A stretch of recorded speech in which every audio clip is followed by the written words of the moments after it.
Hello बच्चों। तो आज हम लोग स्टार्ट करेंगे class 12 business studies chapter number 1 nature and significance of management.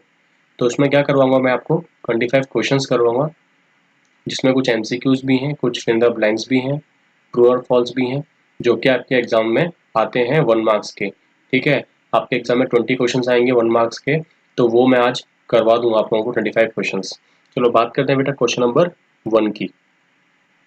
तो क्वेश्चन नंबर 1 में क्या बोल रहा है बेटा, dash in management means to complete the task correctly with minimum resources. तो यहाँ पर बोला है बेटा कंप्लीट द टास्क करेक्टली, जो भी काम होता है बेटा वो करेक्टली होना चाहिए और विद मिनिमम रिसोर्सेज भी होना चाहिए।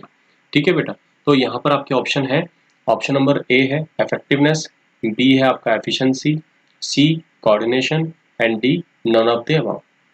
तो ऑप्शंस को आप पूरा पढ़ोगे, उसके बाद में ही क्या करना है, आंसर देना है उसका।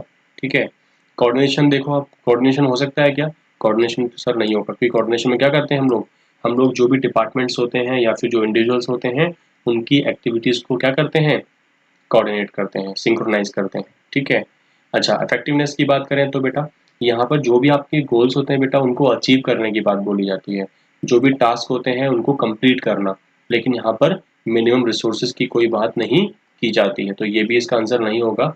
लेकिन एफिशिएंसी में दोनों बातें होती हैं, टास्क भी कंप्लीट होता है और मिनिमम रिसोर्सेज के साथ में भी क्या होता है, कंप्लीट होता है। तो इसका आंसर क्या होगा बेटा, बी होगा एफिशिएंसी। क्वेश्चन नंबर 2 की बात करते हैं। क्वेश्चन नंबर 2 में क्या बोल रहा है बेटा, management is equally important to run a political organisation as it is to run an economic organisation. Which feature of management is being reflected in the given statement. तो यहाँ पर कौन सा फीचर जो है मैनेजमेंट का आपको पता पड़ रहा है उससे। तो फर्स्ट ऑप्शन है management is goal oriented process, management is multi dimensional, management is all pervasive and management is group activity. इन सभी में से कौन सा फीचर जो है यहाँ पर आपको मैनेजमेंट का दिख रहा है।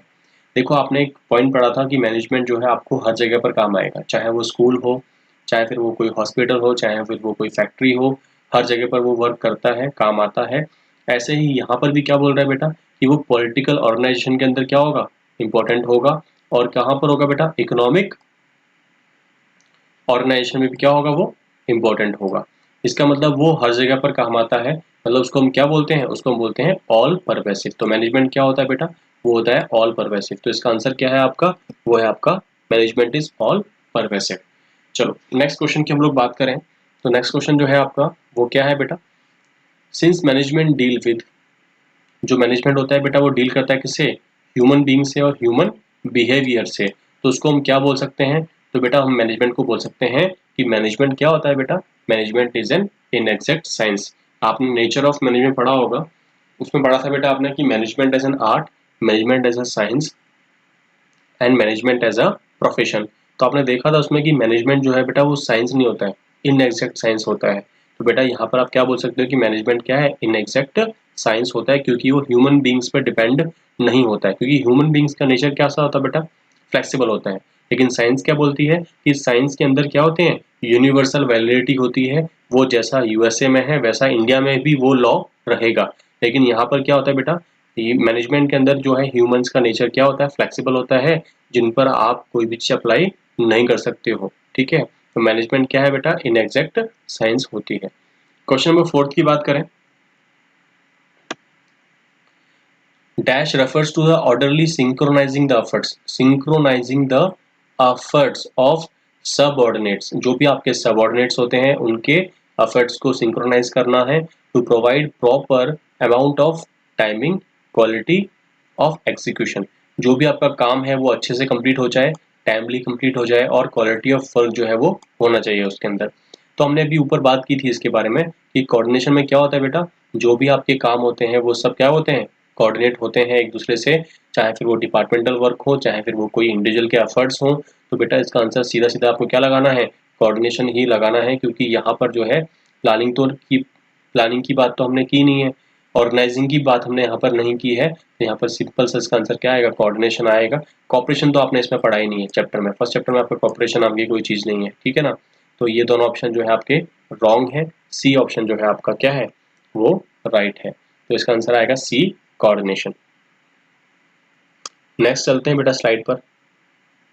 में क्या बोल रहा है बेटा, management translates the work to be carried out in terms of goals to be achieved and assigns the means to achieve it. तो यहाँ पर मैनेजमेंट क्या करता है बेटा, जो भी आपका वर्क होता है बेटा, वो जो आपको कैरिड आउट करना पड़ेगा जिसमें क्या होगा, आपका जो गोल है जिससे क्या हो सकता है, अचीव हो जाए, जिससे आपका गोल जो है वो अचीव हो जाए, ऐसा वर्क जो है आपको करना पड़ेगा, ठीक है। तो यहाँ पर किसकी बात कर रहा है बेटा, मैनेजमेंट ऑफ वर्क की बात कर रहा है, मैनेजमेंट ऑफ पीपल की बात कर रहा है, मैनेजमेंट ऑफ ऑपरेशन, या फिर इन सभी की बात कर रहा है। अगर मैं इन सभी की बात करूं तो बेटा ये क्या होते हैं, ये management as an multi dimensional, ये पढ़ा था आप लोगों ने किसके अंदर, फीचर्स के अंदर। तो बेटा यहाँ पर देखो हम क्या बात कर रहे हैं, मैनेजमेंट क्या करता है, किसी एक वर्क को ट्रांसलेट करता है, किसको करता है, वर्क को ट्रांसलेट करता है, जिससे आपके जो गोल है बेटा वो क्या होते हैं, अचीव होते हैं। तो बेटा यहाँ पर क्या आएगा आपका आंसर, जो ए आंसर है वो आपका आएगा मैनेजमेंट ऑफ वर्क। अगर हम बात करें बेटा नेक्स्ट क्वेश्चन की, तो यहाँ पर क्या बोल रखा है, यहाँ बोल रखा है management works with the following objective. Management के ऑब्जेक्टिव होते हैं, कितने ऑब्जेक्टिव होते हैं सर, 3 ऑब्जेक्टिव होते हैं, पता है आप लोगों को। एक आपका होता है ऑर्गेनाइजेशनल ऑब्जेक्टिव, एक आपका सोशल ऑब्जेक्टिव, और एक आपका होता है पर्सनल ऑब्जेक्टिव, ठीक है। और ऑर्गेनाइजेशन में 3 ऑब्जेक्टिव होते हैं, सर्वाइवल, ग्रोथ एंड प्रॉफिट। अब यहाँ पर हम क्वेश्चन की बात करें तो क्या बोल रहा है कि objective of profit maximisation, profit maximisation का भी होता है sir objective. Sales maximisation, ultimately अगर आपका सेल्स मैक्सिमाइजेशन अगर होगा तो ऑटोमेटिकली क्या हो जाएगा, प्रॉफिट मैक्सिमाइजेशन भी हो जाएगा ना। और जो थर्ड होगा बेटा वो बिकमिंग द मार्केट लीडर। तो बेटा ये भी आपका ऑब्जेक्टिव होता है किसके अंदर, ग्रोथ वाले कॉन्सेप्ट के अंदर, ठीक है। तो इसका आंसर जो है क्या होगा बेटा, मल्टीपल ऑब्जेक्टिव, जो आपका डी ऑप्शन है वो सही है इसका, ठीक है। मल्टीपल ऑब्जेक्टिव जो है मैनेजमेंट के होते हैं। बात करें हम लोग नेक्स्ट क्वेश्चन की, तो बेटा देखो 7th क्वेश्चन में क्या बोल रखा है, managers apply management principles by using creativity. तो मैनेजमेंट क्या करते हैं बेटा, अपने प्रिंसिपल्स को अप्लाई करते हैं अपनी क्रिएटिविटी यूज करके। तो बेटा आपने बात की थी मैनेजमेंट, देखो नेचर ऑफ मैनेजमेंट की बात की है। अब नेचर में क्या होता है, management as an art, management as a science and management as an profession. अब वहां पर एक जगह क्रिएटिविटी की बात हुई थी, ये आपको याद होना चाहिए कि उसकी बात हमने कहाँ पर की थी। तो वो आपने की थी बेटा मैनेजमेंट एज एन आर्ट के अंदर, ठीक है। उसमें एक पॉइंट था, उसमें एक पॉइंट आप देखोगे तो आप देख लिखा होगा based on continuous practice and creativity. क्योंकि आपको पता होगा कि मैनेजमेंट एज ए आर्ट में क्या होते हैं, 2 टीचर्स हों या 2 डांसर हों या 2 कोई भी सिंगर हों, वो दोनों अपने अकॉर्डिंग जो है वर्क करते हैं, दोनों का काम करने का तरीका क्या होता है, अलग अलग होता है। इसलिए मैनेजमेंट में क्या होता है बेटा, जो मैनेजर्स होते हैं वो क्रिएटिविटी को यूज करते हैं, ठीक है। तो मैनेजमेंट एज एन आर्ट जो है उसका आंसर होना चाहिए, साइंस नहीं हो सकता है क्योंकि साइंस में कोई क्रिएटिविटी नहीं होती है और न ही प्रोफेशन में कोई क्रिएटिविटी होती है, ठीक है। तो इसका आंसर क्या होगा बेटा, बी होगा, management as an art. Next slide पर चलते हैं हम लोग। 8 क्वेश्चन है बेटा, providing good working condition and ensuring quality of work is function of. देखो आपने पढ़ा था बेटा कि यहाँ पर आपके मैनेजमेंट में 3 लेवल होते हैं, एक आपका टॉप लेवल होता है, एक आपका मिडिल लेवल होता है और एक आपका सुपरवाइजर लेवल होता है। अब कौन से वाले लेवल का क्या वर्क होता है, क्या फंक्शन होता है, ये आपको पता होना चाहिए, ठीक है। अगर हम बात करें बेटा टॉप लेवल की, तो वो पॉलिसीज और जो भी स्ट्रेटेजी होते हैं वो डिजाइन करते हैं, ठीक है, ठीक है। तो आपको इन सब के फंक्शन पता होने चाहिए। क्वेश्चन के अकॉर्डिंग अगर हम बात करें बेटा, यहाँ पर क्या बात कर रहा है, वर्किंग कंडीशंस की बात कर रहा है और क्वालिटी ऑफ वर्क जो होता है बेटा उसकी बात कर रहा है। तो मतलब यहाँ पर हम बात करें बेटा टॉप लेवल तो देखेगा नहीं, टॉप लेवल वर्किंग कंडीशन क्यों देखेगा, ठीक है। मिडिल लेवल भी नहीं देखा क्योंकि मिडिल लेवल का काम कहाँ पर होता है, डिपार्टमेंट्स के जो मैनेजर्स होते हैं बेटा वहां पर वो लोग काम करते हैं ना, ठीक है। लास्ट बचता है बेटा आपका सुपरवाइजरी। तो सुपरवाइजरी क्या करता है बेटा, ये आपके वर्कर्स की जो कंडीशंस हैं, वर्किंग कंडीशंस हैं, क्वालिटी ऑफ वर्क जो है वो कैसा हो रहा है बेटा, वो सब कौन देखेगा, आपका सुपरवाइजरी लेवल, जिसको हम लोग बोलते हैं लोअर लेवल। सबसे नीचे वाला जो लेवल होता है बेटा उसको बोलते हैं सुपरवाइजरी लेवल। तो बात करते हैं बेटा हम लोग नेक्स्ट क्वेश्चन की। All the businessman prefer their children to do MBA। देखो MBA क्या है, एक प्रोफेशनल कोर्स है, एंड ज्वाइन बिजनेस, उसके बाद अपने इस बिजनेस को ज्वाइन कर सकते हैं, लेकिन पहले MBA करके आना है उनको। दिस इज रिलेटेड टू, या तो ये साइंस में आएगा या फिर ये एज आर्ट में आएगा, या फिर एज अ प्रोफेशन में आएगा, या फिर क्या बोल रहे हैं, management as a both science and art. तो यहाँ पर बेटा अगर आप एमबीए करके जा रहे हो, अगर आप एमबीए कर रहे हो बेटा किसके लिए, अपने बिजनेस को मैनेज करने के लिए, तो बेटा वो क्या माना जाएगा कि मैनेजमेंट एज अ प्रोफेशन हो सकता है, ठीक है। लेकिन नॉर्मली अगर आप करते हो बेटा, नॉर्मली कोई बंदा जो है वो एमबीए नहीं किया उसने, लेकिन फिर भी क्या कर रहा है, वो मैनेजर का वर्क करता है। तो मैनेजमेंट वैसे तो फुल फ्लेज प्रोफेशन नहीं होता है, लेकिन अगर आप कोई प्रोफेशनल बॉडी या कोई किसी अच्छे इंस्टीट्यूट में पढ़ के आप कोई मैनेजमेंट करते हो बेटा, तो प्रोफेशन भी हो सकता है, ठीक है बेटा। तो इसका आंसर जो है क्या होगा, मैनेजमेंट एज अ प्रोफेशन होगा।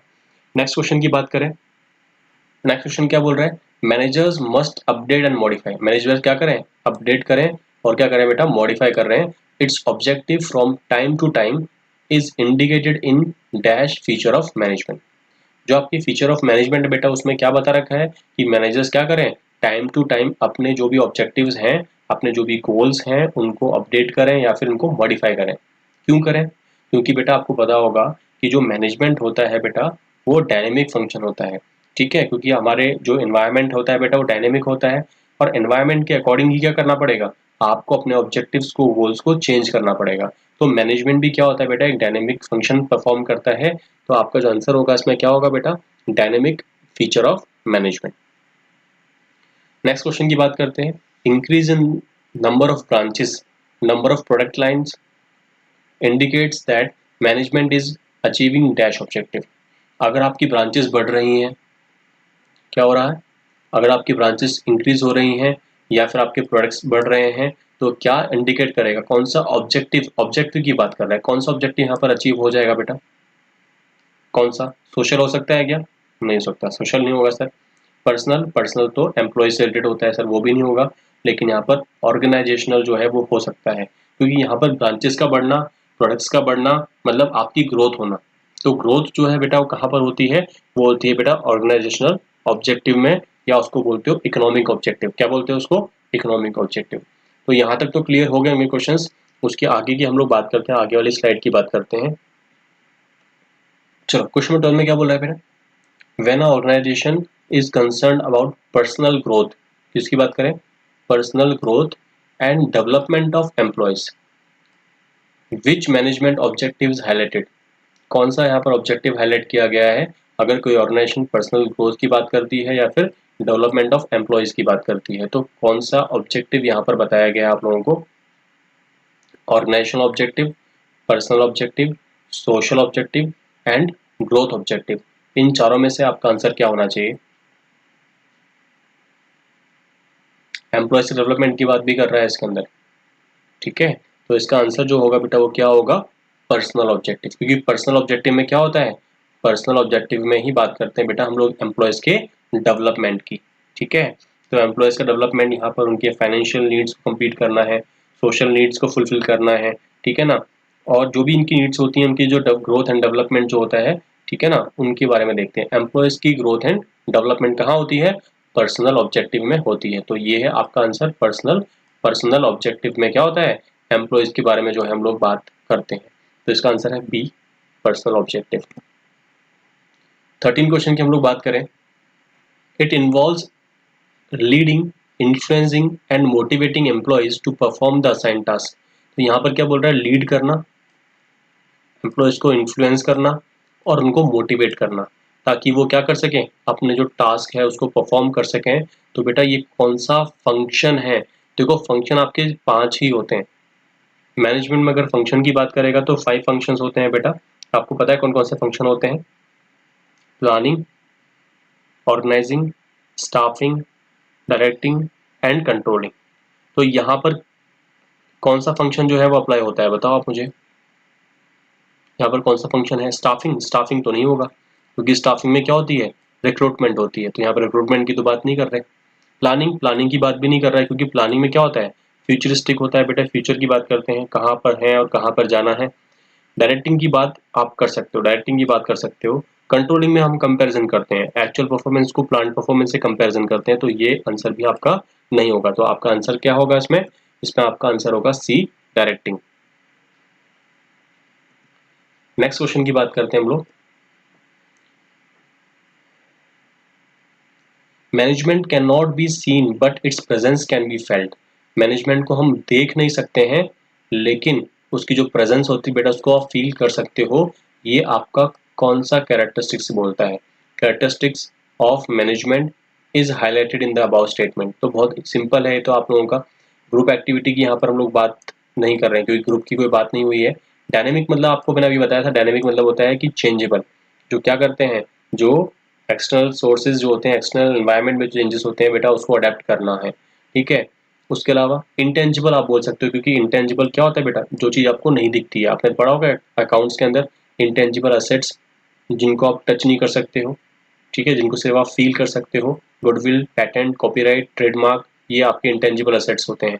तो बेटा मैनेजमेंट भी क्या है बेटा, एक इंटेंजिबल फोर्स है जिसको आप देख नहीं सकते हो, लेकिन सब कुछ सिस्टमेटिकली चल रहा है, अच्छे से चल रहा है। इसका मतलब मैनेजमेंट जो है वो वहाँ पर प्रेजेंस है, ठीक है। तो मैनेजमेंट को आप फील कर सकते हो, लेकिन आप मैनेजमेंट को देख नहीं सकते हो। तो आपका आंसर क्या होगा बेटा, सी होगा। कंटिन्यूस प्रोसेस तो आपका आंसर में नहीं आएगा, क्योंकि मैनेजमेंट कंटिन्यूस प्रोसेस होती है, लेकिन यहाँ पर इसको यहाँ पर हाईलाइट नहीं किया हुआ है। तो आपका आंसर क्या होना चाहिए, इंटेंजिबल फोर्स। नेक्स्ट हम लोग बात करें बेटा, तो यहाँ पर बात कर रहे हैं हम लोग कि जो operational manager, operational level managers are also termed as, इनका एक नाम और होता है बेटा, जो ऑपरेशनल लेवल मैनेजर्स, एक्चुअली इनको हम लोअर लेवल के अंदर लेके आते हैं, लोअर लेवल में काउंट करते हैं इनको हम लोग। तो ऑपरेशनल लेवल मैनेजर्स को हम एक नाम और देते हैं, टर्म्ड एज, क्योंकि एग्जाम में कभी कभी उस नाम से भी क्वेश्चन आ जाता है। तो इनको हम लोग क्या बोलते हैं बेटा, इनको हम बोलते हैं फर्स्ट लाइन मैनेजर्स। क्या आंसर है इसका, फर्स्ट लाइन मैनेजर्स इसका आंसर है। यहां तक तो क्लियर हो गया होगा। इसके आगे हम लोग इसकी नेक्स्ट स्लाइड की बात करते हैं।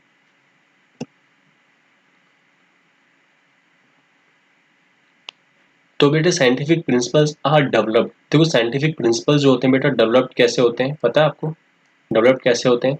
Scientific principles are developed through dash and dash. कैसे होंगे बेटा, देखो आपके ऑब्जर्वेशन और एक्सपेरिमेंटेशन से होंगे।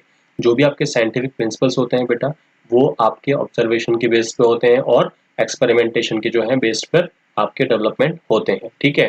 तो ये तो आपके फिलअप्स के अंदर आ सकता है क्वेश्चन आप लोगों का, ऑब्जेक्टिव टाइप नहीं है, फिल इन द ब्लैंक्स में आ सकता है आप लोगों का क्वेश्चन। ये आपका ट्रू एंड फॉल्स आ गया आप लोगों को, ठीक है। ट्रू एंड फॉल्स की बात करें तो management is full flash profession, क्या बोल रहा है, मैनेजमेंट एक फुल फ्लैश प्रोफेशन है, जैसे कि एक लीगल होता है, जैसे कि एक अकाउंटिंग होता है, जैसे कि एक मेडिकल प्रोफेशन होता है। तो ये तो बेटा मुझे लगता है बिल्कुल की बिल्कुल गलत है, ये बिल्कुल फॉल्स है, ये बिल्कुल क्या है, फॉल्स है आपका आंसर। क्योंकि आपको पता होगा बेटा लीगल, अकाउंटिंग और मेडिकल, इन तीनों में क्या होता है बेटा, इन तीनों में रिस्ट्रिक्टेड एंट्री होती है। इसमें प्रोफेशनल एसोसिएशन भी होता है, जैसे लीगल की बात करें तो इसमें बार काउंसिल ऑफ इंडिया होगा, क्या होगा, बार काउंसिल ऑफ इंडिया, वहां पर आपको रजिस्ट्रेशन कराना पड़ेगा, इनका एसोसिएशन होता है, एथिकल कोड ऑफ कंडक्ट भी होते हैं इसके, ठीक है ना। और यहाँ पर एंट्री रेस्ट्रिक्टेड है, आपने अगर एलएलबी किया है तभी आप लीगल प्रैक्टिस कर सकते हो, आप अगर सीए हो तभी आप क्या कर सकते हो, ऑडिटिंग या अकाउंटिंग कर सकते हो, या मेडिकल में अगर आपने एमबीबीएस किया है तभी आप कर सकते हो, लेकिन मैनेजमेंट एक फुल फ्लैश प्रोफेशन तो नहीं है। तो ये आंसर क्या रहेगा बेटा आप लोगों का, ये तो आएगा आपका फॉल्स। नेक्स्ट क्वेश्चन में देखते हैं हम लोग, management resist the people to adapt the changes in competitive world. तो आपका मैनेजमेंट क्या करता है, पीपल को, जो लोग हैं आपकी कंपनी में, उनको जो चेंजेस हो रहे हैं बेटा उनको अडेप्ट करने से मना करता है, रेसिस्ट करता है, ये अडेप्ट नहीं किया जाना चाहिए। ये बिल्कुल गलत है बेटा, क्योंकि मैनेजमेंट कभी भी ऐसा नहीं करता है। मैनेजमेंट हमेशा क्या होता है बेटा, डायनेमिक होता है। क्या होता है, डायनेमिक होता है। तो मैनेजमेंट क्या करता है, उन एम्प्लॉयज़ के जो बिहेवियर को चेंज करता है, जो आपके एनवायरनमेंट में चेंजेस हो रहे हैं बेटा उसके अकॉर्डिंग क्या करता है, वो मैनेजर्स क्या करते हैं, चेंजेस करते हैं, ठीक है। यहाँ पर जो आपका आंसर है वो आपका फॉल्स है, ट्रू तो नहीं है। नेक्स्ट क्वेश्चन की बात करते हैं बेटा, 19 क्वेश्चन की। अब यहाँ पर हम बात करें बेटा, the style of singing of Arijit Singh and Honey Singh, दोनों सिंगर हैं, are to each other, however they acquired same knowledge of ragas. तो जो राग होता है बेटा, जो राग सीखते हैं हम लोग, ठीक है ना, जो स्टाइल ऑफ सिंगिंग है दोनों की जो है वो अलग अलग है, डिफरेंट डिफरेंट है, हनी सिंह की और अरिजीत सिंह की, ठीक है ना। अब यहाँ पर कौन सा फीचर जो है बेटा बताना है आपको, आर्ट्स में जो मैनेजमेंट एज एन आर्ट होता है, बिल्कुल होता है सर, तो कौन सा फीचर जो है वो यहाँ पर सेटिस्फाई हो रहा है। तो आपको मैंने अभी थोड़ी देर पहले बताया था कि बेटा दो लोग होते हैं जो अलग अलग तरीके से काम करते हैं। 2 टीचर हो या 2 डांसर हो या 2 सिंगर हो, उन दोनों की गाने का तरीका अलग अलग हो सकता है, ठीक है ना। अब यहाँ पर दोनों को सेम, आपको रागास जो है वो सेम नॉलेज है उन लोगों को, लेकिन फिर भी दोनों का स्टाइल जो है वो सिंगिंग का अलग अलग है। तो बेटा ये आपका जो ऑप्शन होगा इसमें डी ऑप्शन जो है इसका आंसर होना चाहिए। पर्सनलाइज्ड एप्लीकेशन, कौन उसको कैसे अप्लाई करता है वो डिपेंड करता है। अरिजीत सिंह उसको कैसे गाएगा और हनी सिंह उसको कैसे गाएगा, ये उनका पर्सनलाइज्ड एप्लीकेशन है, ठीक है बेटा। इसका आंसर क्या होना चाहिए, इसका आंसर डी होना चाहिए, पर्सनलाइज्ड एप्लीकेशन। तो यहाँ तक कोई दिक्कत आप लोगों को नहीं होगी। इसके बाद में हम लोग नेक्स्ट स्लाइड पे चलते हैं। The following is not an objective of management. The following is not an objective, not, तो ये पढ़ लेना बेटा, नॉट लिखा हुआ यहाँ पर, ठीक है। Earning profit, sir earning profit तो होता है। अच्छा, ग्रोथ ऑफ ऑर्गेनाइजेशन, बिल्कुल ग्रोथ तो होती है, हमने बात की थी अभी। प्रोवाइडिंग एम्प्लॉयमेंट, एम्प्लॉयमेंट भी होता है, सोशल के अंदर आता है, सोशल ऑब्जेक्टिव में आता है। लेकिन पॉलिसी मेकिंग किसी का भी क्या होता है बेटा, ऑब्जेक्टिव तो नहीं होता किसी का। पॉलिसी का ये थोड़ी होता है मैनेजमेंट का भाई आज हम पॉलिसी बनाएंगे, सिर्फ पॉलिसी बनाने का ही क्या हमारा ऑब्जेक्टिव है, ऐसा कुछ भी नहीं है। तो आपका जो डी ऑप्शन है बेटा वो यहाँ पर ऑब्जेक्टिव में नहीं आएगा, बाकी तीनों आपके क्या है ऑब्जेक्टिव में आते हैं। 21 की बात करते हैं बेटा। Dash is the management function of monitoring organizational performance towards the attainment of organizational goals। तो मैनेजमेंट फंक्शन जो होते हैं बेटा वो क्या करते हैं, वो मॉनिटरिंग करना है किसको, ऑर्गेनाइजेशनल परफॉर्मेंस को, ताकि क्या कर सकें आपके जो गोल्स हैं बेटा उनको अचीव कर सकें, ठीक है। तो यहाँ पर आपका आंसर होगा कंट्रोलिंग। देखो कंट्रोलिंग की अगर हम बात करें तो कंट्रोलिंग क्या होता है, कंट्रोलिंग मॉनिटर करती है बेटा किसकी, जो भी कंपनी का परफॉर्मेंस है। जैसे मान लो दो चीजें होती हैं, एक होती है बेटा एक्चुअल परफॉर्मेंस और एक होती है आपकी प्लान परफॉर्मेंस। ये दोनों चीज आपने पढ़ी हुई है कंट्रोलिंग के अंदर, कि जो आपने एक्चुअली जो परफॉर्मेंस की है वो, और प्लान मतलब कि जो आपने प्लानिंग की थी स्टार्टिंग में वो। अब दोनों में कितना डिफरेंस आया है उसको कौन देखेगा बेटा, उसको आप कंट्रोलिंग देखेगा, ठीक है ना। तो ये क्या करता है, ये मॉनिटर करता है कि ऑर्गेनाइजेशन की परफॉर्मेंस क्या है, उसने अपना गोल अचीव किया है कि नहीं किया है, और नहीं किया तो कितना जो है डिफरेंस उसमें आ रहा है।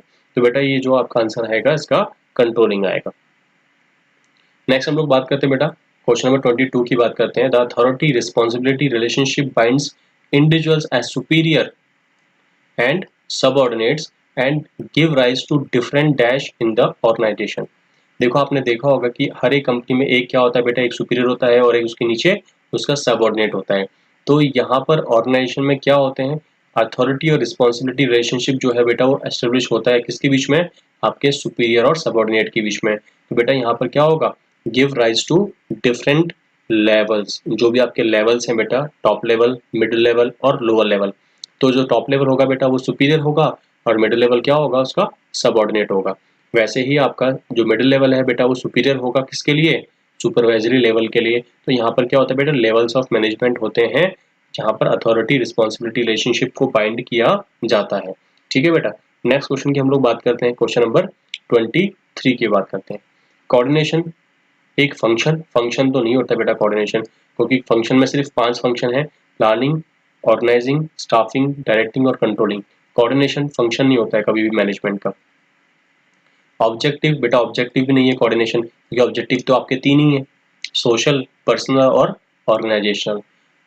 अच्छा, एसेंस ऑफ मैनेजमेंट, हाँ ये हो सकता है क्योंकि मैनेजमेंट के लिए क्या होता है, कोऑर्डिनेशन बहुत जरूरी होता है, एसेंशियल होता है, ठीक है ना।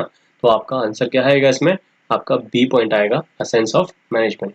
तो ये आपका भी कंप्लीट हुआ। नेक्स्ट हम लोग नेक्स्ट स्लाइड पे चलते हैं, 2 क्वेश्चन और बाकी हैं आप लोगों के। देखो, dash is responsible for all activities, for all the activities, 2 bar repeat हो गया, कोई बात नहीं। Dash is responsible for all activities of first line managers. देखो बेटा कौन रिस्पॉन्सिबल होता है। अच्छा, ये फर्स्ट लाइन मैनेजर्स क्या होते हैं, आपको पता है कौन से होते हैं, आपको बताया था मैंने फर्स्ट लाइन मैनेजर के बारे में, जो कौन होते हैं बेटा, सुपरवाइजरी लेवल के अंदर आते हैं। सुपरवाइजरी लेवल मतलब लोअर लेवल में जो लोग होते हैं बेटा उनको क्या बोलते हैं, फर्स्ट लाइन मैनेजर्स भी बोलते हैं। अब इनके लिए कौन रिस्पॉन्सिबल होगा बेटा, इनके लिए जो रिस्पॉन्सिबल होगा वो होगा मिडिल लेवल, क्योंकि मिडिल लेवल क्या करता है, मिडिल लेवल देखता है किसको, सुपरवाइजरी लेवल को, क्योंकि मिडिल लेवल क्या होता है, मिडिल लेवल जो होता है बेटा वो क्या होता है, वो सुपीरियर होता है किसके लिए, फर्स्ट लाइन मैनेजर्स के लिए या फिर बोल सकते हो सुपरवाइजरी लेवल के लिए। तो इसका आंसर जो आएगा बेटा वो क्या आएगा, वो आएगा middle level management is responsible for all the activities of first line managers. Last question की बात करते हैं। The basic objective of any business, जो आपका बिजनेस होता है बेटा उसका बेसिक ऑब्जेक्टिव क्या होता है, बिल्कुल बेसिक ऑब्जेक्टिव क्या होगा। प्रॉफिट, आज आपने अगर बिजनेस एस्टेब्लिश किया है तो बेटा आज तो आप ये नहीं सोचो कि भाई आज से प्रॉफिट कमाना स्टार्ट कर दूं ना, प्रॉफिट कमाना तो बेसिक नहीं होगा। ग्रोथ आपके स्टार्ट करते ही आपकी ग्रोथ तो नहीं हो पाएगी, ये भी आपका नहीं होगा। पर्सनल एम्प्लॉयज की बात नहीं हो सकता है, लेकिन सर्वाइवल फर्स्ट ऑफ ऑल आपको देखना पड़ेगा, आपका सर्वाइवल। अगर आप जिंदा रह पाते हो कंपटीशन के अंदर तो फिर आप क्या करोगे, प्रॉफिट अर्न करोगे। प्रॉफिट अर्न करोगे तो आपकी ग्रोथ भी होगी बाद में जाके, और आपकी जब ग्रोथ होगी तो बेटा आप क्या कर सकते हो, आप पर्सनल ऑब्जेक्टिव भी पूरा कर सकते हो, एम्प्लॉयज का बेनिफिट भी आप पूरा कर सकते हो। तो बेटा इसका जो ए ऑप्शन है वो आपका आंसर है सर्वाइवल। ठीक है बेटा, तो ये जो है आपका यहीं पर खत्म होता है। ठीक है, वीडियो को लाइक करना। जो आप ये वीडियो देख रहे हो 15 20 25 मिनट की वीडियो, आपको लगता होगा 20-25 मिनट में बन के रेडी हुई है, लेकिन इसके पीछे 2-3 घंटे जाते हैं। तो प्लीज़ अगर आपको वीडियो अच्छी लगे तो लाइक ज़रूर कर देना बेटा, और अपने दोस्तों में इसको शेयर ज़रूर कर देना। ओके, थैंक यू बेटा।